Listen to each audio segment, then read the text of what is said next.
It's my feel-good breakfast show.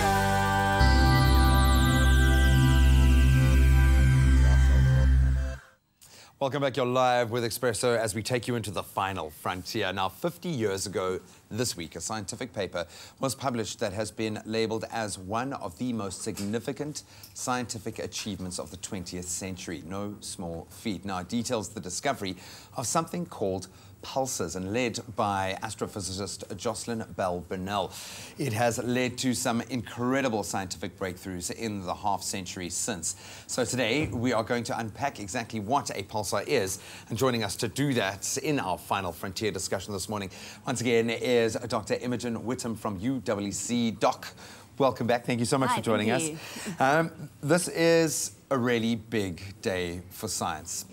Yes, the discovery was amazing, but it's the amount of discoveries since that have happened as a result of this that make it so special. But first, dumb it down for us. What exactly is a pulsar? So when stars a bit larger than our sun reach the end of their life, they explode in an event known as a supernova. And left behind is the collapsed core of the star, which is an extremely dense object known as a neutron star. Now, some of these neutron stars emit beams of radiation from both of their poles, and as they spin, those beams sweep out across the galaxy in much the same way that a lighthouse beam sweeps out across the sea.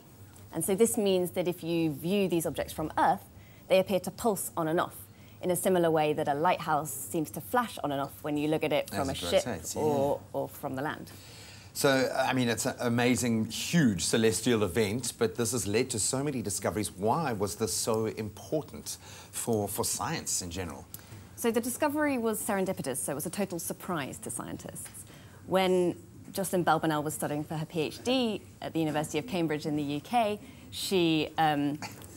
So Bob and Bella, they love looking at yeah, they can't get pulsars, enough of these pulsars.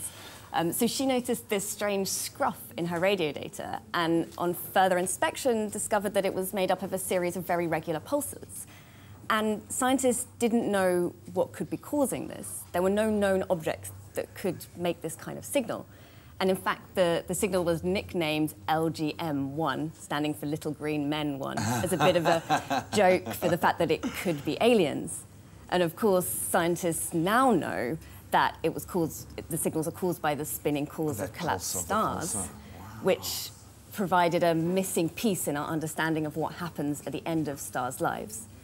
And that's led to a number of other discoveries, such as the indirect detection of gravitational waves. Man, and we know that, I mean, Einstein was so far ahead of the field when he first kind of broached the idea, but now I would imagine this when you're building a telescope, especially in parts building the biggest telescope ever made, this has to play a role. How does this tie into what we're doing here in South Africa? Obviously, South Africa playing a part now in building the biggest telescope in existence. Yes, so the Square Kilometre Array, or SKA, is being built in the Karoo. It's going to be the world's largest radio telescope. And there are a number of very exciting science projects planned by scientists here in South Africa. And pulsars play a key part of one of these, because some of the pulses from some of these pulsars are extremely regular, which means that they can be used as very precise clocks.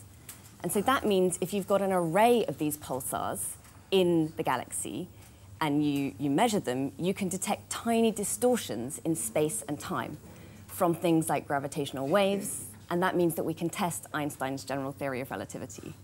Just a step away from bending space so that we can travel through space and time. I absolutely love it. So take a moment to recognize the incredible contribution made by astrophysicist Jocelyn Bell Burnell. Doc, thank you so much for joining us this morning. Thank you. I always know by the end of the session if my hairs are rising on my arm, we've hit the mark. Absolutely amazing stuff. We celebrate 50 years of the pulsar, or at least knowing about them.